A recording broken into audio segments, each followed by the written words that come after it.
Hi friends, welcome to Vidu Sisi Cooking. ഇന്ന് ഞാനിവിടെ ചെയ്യാൻ പോകുന്നത് ഞണ്ട് കറിയാണ്. തേങ്ങയൊക്കെ ചേർത്തിട്ടുള്ള നല്ലൊരു ഞണ്ട് കറിയാണ് ഞാൻ ഇന്ന് ചെയ്യാൻ പോകുന്നത്. അതിനായിട്ട് നമുക്കൊരു വലിയ പാത്രം തന്നെ എടുക്കണം. കാരണം എന്താണെന്ന് വെച്ചാൽ ഞണ്ട് ഇളക്കാനുള്ള സൗകര്യത്തിന് വേണ്ടിയിട്ടാണ് നമ്മൾ വലിയൊരു പാത്രം എടുക്കുന്നത്. ഇത് നന്നായിട്ട് ചൂടായി കഴിഞ്ഞാൽ അതിലേക്ക് നമുക്ക് വെളിച്ചെണ്ണ ഒഴിച്ചു കൊടുക്കാം. ഒരു 2-3 ടേബിൾ സ്പൂണോളം വെളിച്ചെണ്ണ ഒഴിച്ചു കൊടുക്കാം. വെളിച്ചെണ്ണ നന്നായിട്ട് ചൂടായിട്ടുണ്ട്. നമുക്ക് അതിലേക്ക് 1 ടീസ്പൂൺ കടുക് ഇട്ട് കൊടുക്കാം. കടുക് നന്നായിട്ട് പൊട്ടി വന്നു കഴിഞ്ഞാൽ അതിലേക്ക് ഒരു 2 ടേബിൾ സ്പൂൺ ഇഞ്ചി ചെറുതായിട്ട് അരിഞ്ഞ് ചേർത്ത് കൊടുക്കാം. ഒരല്പം ഇഞ്ചി കൂടുതൽ ചേർക്കുന്നതായിരിക്കും നല്ലത്. കറിക്ക് നല്ലൊരു മണം ഉണ്ടാവും. ഇനി ഇതിലേക്ക് 1 ടേബിൾ സ്പൂണോളം വെളുത്തുള്ളി ചെറുതായിട്ട് അരിഞ്ഞത്, ഒരു 2-3 പച്ചമുളക് ഇതുപോലെ നീളത്തിൽ കീറിയത്,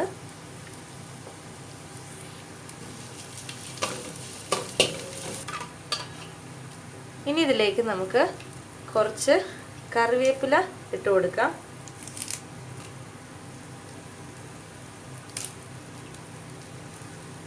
അതിൻ്റെ കൂടെ നമുക്ക് ഞാനിവിടെ ഒരു ചെറിയൊരു സവോള അതുപോലെ നീളത്തിൽ ചെറുതായിട്ട് അരിഞ്ഞിട്ടുണ്ട്, അതിട്ട് കൊടുക്കാം.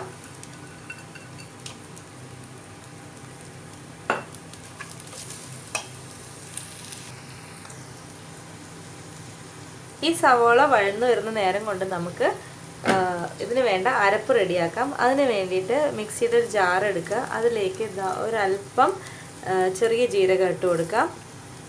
അതുപോലെ തന്നെ അതിലേക്ക് ഒരു ടീസ്പൂൺ അല്ലെങ്കിൽ 1.5 ടീസ്പൂണോളം മഞ്ഞൾപ്പൊടി നമുക്ക് ചേർത്ത് കൊടുക്കാം. ഒത്തിരി വേണ്ട. ഇനി നമ്മളിതിൽ ചേർക്കാൻ പോകുന്നത് മുളക് പൊടിയാണ്. അത് നമുക്ക് ചേർക്കേണ്ട എത്രയാണെന്ന് വെച്ച് കഴിഞ്ഞാൽ ഒരു 2-3 ടേബിൾ സ്പൂണാണ്. നമ്മുടെ എരിവിനനുസരിച്ച് നമുക്കത് കൂടുതലോ കുറവോ ചേർത്ത് കൊടുക്കാം. ഞാനിപ്പോൾ ഇവിടെ ഒരു 2 ടേബിൾ സ്പൂണോളം മുളക് പൊടി എടുത്തിട്ടുണ്ട്. ഇനി നമുക്കിതിലേക്ക് ചേർക്കേണ്ടത് ഒരു 3 ചെറിയുള്ളിയാണ്. അത് നമുക്കിതിലേക്ക് ഇട്ട് കൊടുക്കാം.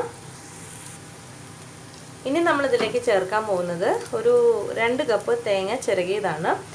ഒരു വലിയ തേങ്ങ ഒരു മുറി ചെറിയ മതിയാവും. ഇല്ലാന്നുണ്ടെങ്കിൽ ഒരു തേങ്ങ മുഴുവനായിട്ട്, ചെറിയ തേങ്ങയാണെങ്കിൽ ഒരു തേങ്ങ മുഴുവനായിട്ട് നമുക്ക് എടുക്കാം.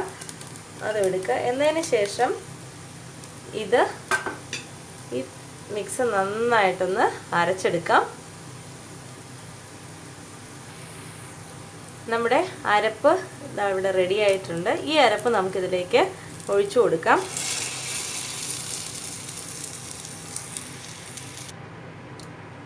കറിയിലേക്ക് ആവശ്യത്തിന് വെള്ളം ചേർത്ത് കൊടുക്കുക.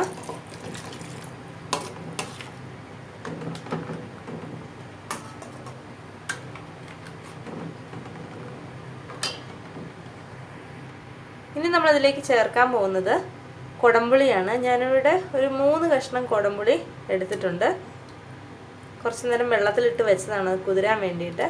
അതിൻ്റെ വെള്ളം കൂടി നമുക്കിതിലേക്ക് ഒഴിച്ചു കൊടുക്കാം. ഇനി ഇത് നന്നായിട്ടൊന്ന് തിളയ്ക്കണം. ഈ തേങ്ങയൊക്കെ നന്നായിട്ട് വെന്ത് വരണം. നന്നായിട്ടൊന്ന് തിളക്കട്ടെ. ഇപ്പോൾ ഇനി നമുക്ക് ചേർത്ത് കൊടുക്കേണ്ടത് എന്താണെന്ന് വെച്ച് കഴിഞ്ഞാൽ ഉപ്പാണ് നമുക്ക് ഇനി അടുത്തതായിട്ട് ചേർത്ത് കൊടുക്കേണ്ടത്. പാകത്തിന് ഉപ്പ് ചേർത്ത് കൊടുക്കുക. ഈ തേങ്ങ നല്ല പോലെ കറിയൊക്കെ നന്നായിട്ട് തിളച്ച് വരുന്നുണ്ട്. നമ്മുടെ കറി നന്നായിട്ട് തിളച്ചിട്ടുണ്ട്. അതിലിട്ടിട്ടുള്ള പുളിയൊക്കെ നന്നായിട്ട് വെന്തിട്ടുണ്ട്. ഞാനിവിടെ 1 കിലോ ഞണ്ടാണ് വൃത്തിയാക്കി വെച്ചിരിക്കുന്നത്. ഇതുപോലെ നല്ലപോലെ കഴുകി വൃത്തിയാക്കിയതാണ്. നമുക്കിനി ഇതിലേക്ക് ഇട്ട് കൊടുക്കാം.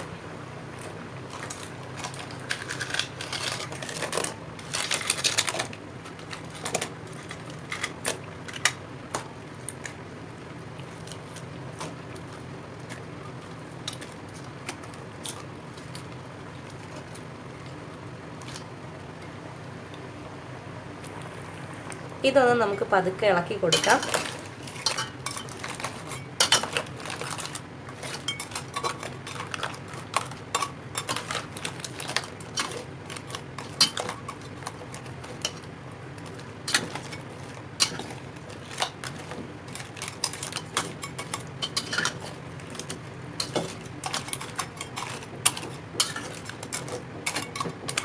തീ ഒരല്പം കുറച്ച് വയ്ക്കാം. എന്നതിന് ശേഷം അത് വെന്തതിന് പതുക്കെ വേവാനായിട്ട് വയ്ക്കുക. ഒരു മീഡിയം ഫ്ലെയിമിൽ വെച്ചാൽ മതിയാവും. അതിന് പതുക്കെ ആ ഗ്രേവിയിൽ കിടന്ന് കുറച്ച് നേരം വേവണം.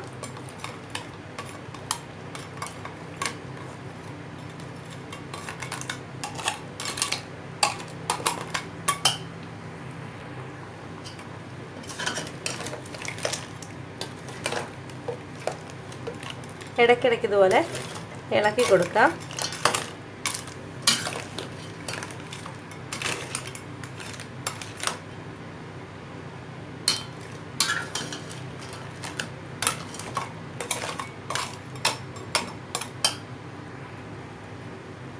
ഞണ്ടൊക്കെ നന്നായിട്ട് വെന്തിട്ടുണ്ട്. നമുക്കിനി ഇതിലേക്ക് കുറച്ച് കറിവേപ്പില ഇട്ട് കൊടുക്കാം.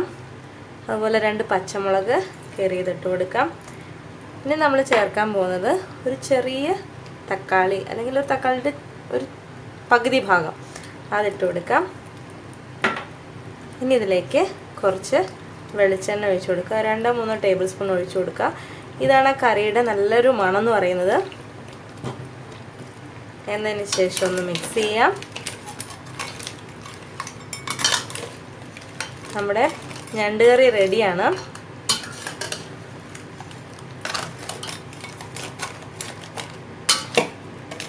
നമുക്കിനി ഇതിലൊരു സെർവിങ് ബോളിലേക്ക് മാറ്റാം.